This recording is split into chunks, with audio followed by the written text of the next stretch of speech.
नमस्कार, आपके साथ में फरहा सिद्दीकी।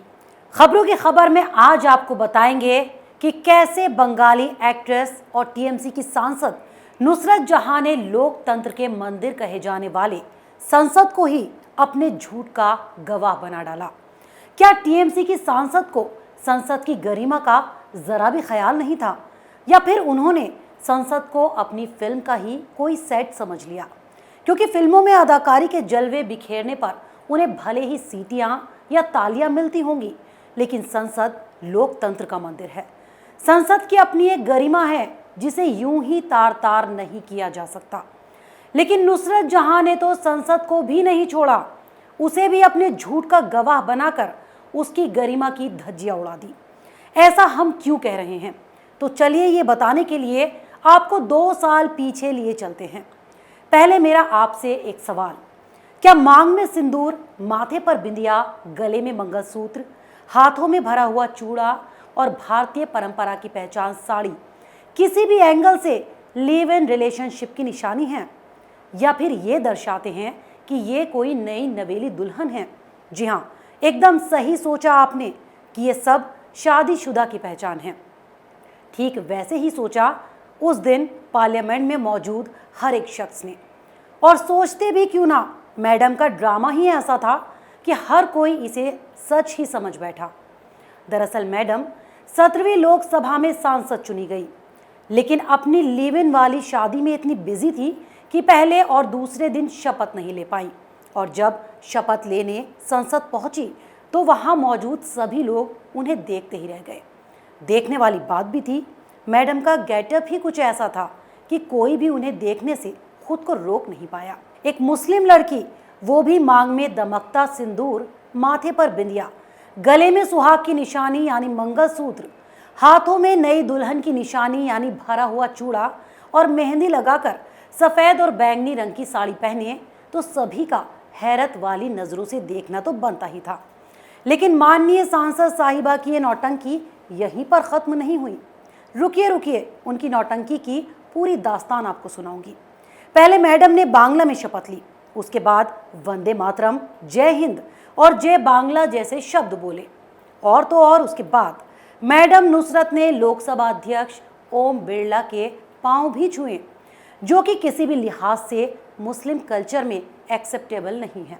और वैसे भी वंदे मातरम पर मुस्लिम समुदाय में अक्सर होने वाले बवाल से तो आप वाकिफ ही होंगे, लेकिन इन मोहतरमा को उसे बोलने से कोई एतराज़, कोई परहेज नहीं था। अरे ऐसे लोगों के लिए न मजहब मायने रखता है और ना ही कोई रिश्ता। तभी तो मैडम ने शादी जैसे पवित्र बंधन को लिव इन बताने में कोई देर नहीं की। ये भी शर्म नहीं की कि लोकतंत्र के मंदिर यानी संसद तक में वो अपनी शादी का ढिंडोरा खूब जोरों शोर से पीट चुकी हैं। आखिर कोई इतनी बेशर्म बेहया कैसे हो सकता है? कोई इतना कैसे गिर सकता है?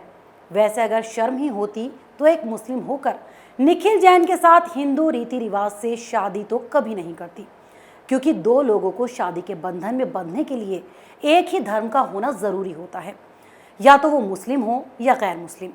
लेकिन यहाँ दोनों ही अलग अलग धर्मों के थे और ऐसा नहीं है कि इसका विरोध नहीं हुआ। हिंदू रीति रिवाजों से शादी और उसका पालन करने की वजह से नुसरत के खिलाफ कई बार फतवे तक जारी किए गए, क्योंकि लिव इन वाली इस शादी के बाद से ही मैडम किसी गैर मुस्लिम महिला की तरह बाकायदा पूरे रीति रिवाजों का पालन करते हुए तमाम त्योहारों को पूरी शिद्दत के साथ मना रही थी। लेकिन अब अचानक ही वो सिंदूर भी झूठा, वो मंगलसूत्र भी झूठा, यहाँ तक कि वो शादी ही झूठी ठहरा दी गई। अब ऐसे में सवाल उठना तो लाजमी है कि शादी जैसे पवित्र रिश्ते को ही आपने दागदार किया ही, उसे बदनाम भी किया। और ये सब सिर्फ दुनिया वालों के सामने नहीं बल्कि संसद तक में किया गया। आखिर क्यों नुसरत ने अपनी शादी को लेकर संसद में झूठ बोला? वैसे पश्चिम बंगाल की शायद सबसे चर्चित जोड़ियों में शुमार नुसरत और निखिल से किसी ने ये कल्पना कभी नहीं की थी कि वो अपने आपसी संबंधों को इस अंजाम तक पहुंचाएंगे। अभिनेत्री नुसरत की निजी जिंदगी भी किसी फिल्मी कहानी जैसी दिलचस्प होती जा रही है, जिसमें हर रोज नए नए मोड़ आ रहे हैं। वैसे तो नुसरत ने अपने फिल्मी करियर में ऐसी कई भूमिकाएं निभाई होंगी, लेकिन शायद वो ये भूल गई कि ये उनकी रील नहीं बल्कि रियल लाइफ है, जिसमें कैमरा एक्शन रोल नहीं बल्कि रियल रिलेशन, प्यार और इमोशन होते हैं। लेकिन यहाँ प्यार और इमोशन नहीं, सिर्फ लिव इन रिलेशन था। इसका मतलब तो आप जानते ही होंगे। अब ये भी कोई बताने वाली बात थोड़ी ना है। आज नुसरत दावा करती हैं कि उन्होंने कभी निखिल से शादी नहीं की थी, लेकिन लोकसभा की वेबसाइट पर पश्चिम बंगाल के सांसद के तौर पर दर्ज उनके नाम के सामने विवाहिता और पति का नाम निखिल जैन आखिर कैसे लिखा गया, किसने और कब लिख दिया? या कहीं ऐसा तो नहीं कि आपकी किसी और के साथ बढ़ती नज़दीकियों की जो खबरें छन छन कर सामने आ रही हैं, कहीं ये सब उसकी तैयारी तो नहीं है? अब जिस तरह से आप अपने ही निजी जीवन की परतें धीरे धीरे खुद ही उधेड़ने में लगी हैं, इसका निकाला जाए भी तो और क्या मतलब निकाला जाए।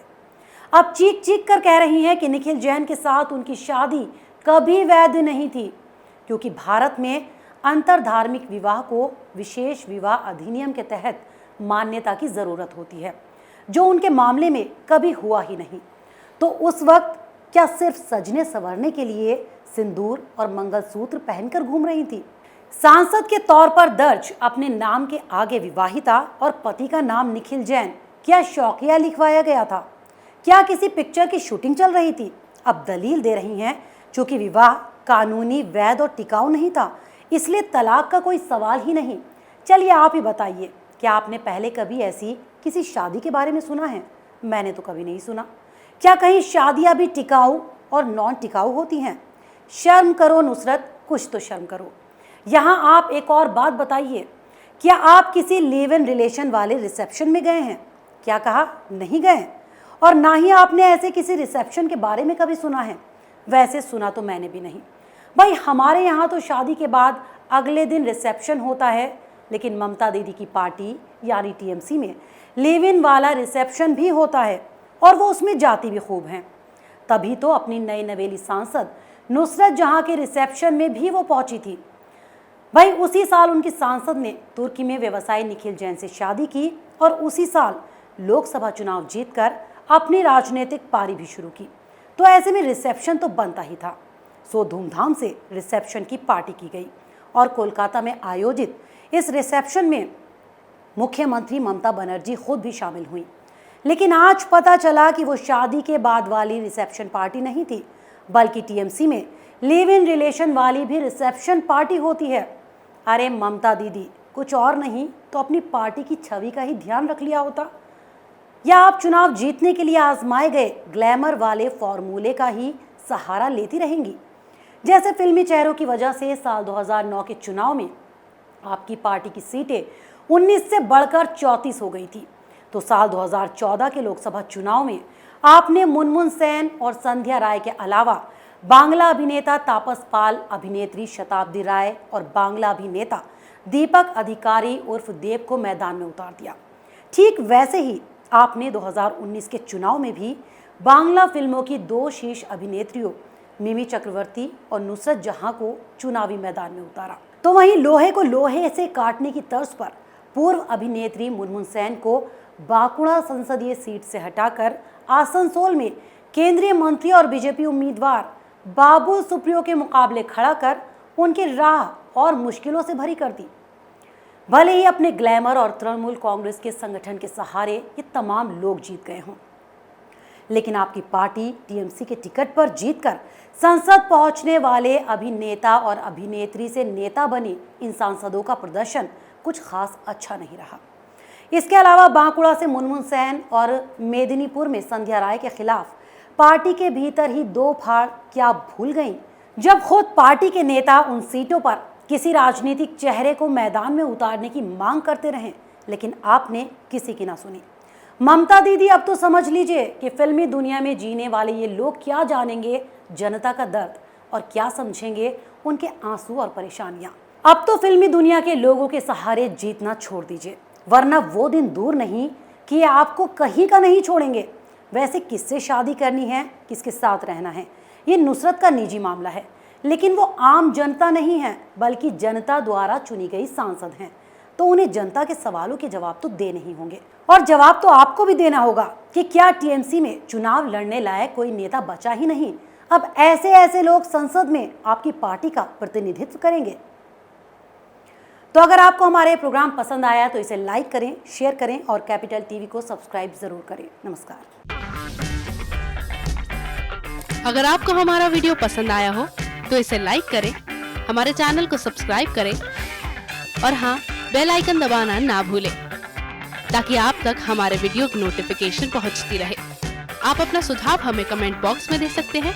हमारे साथ जुड़ने के लिए शुक्रिया।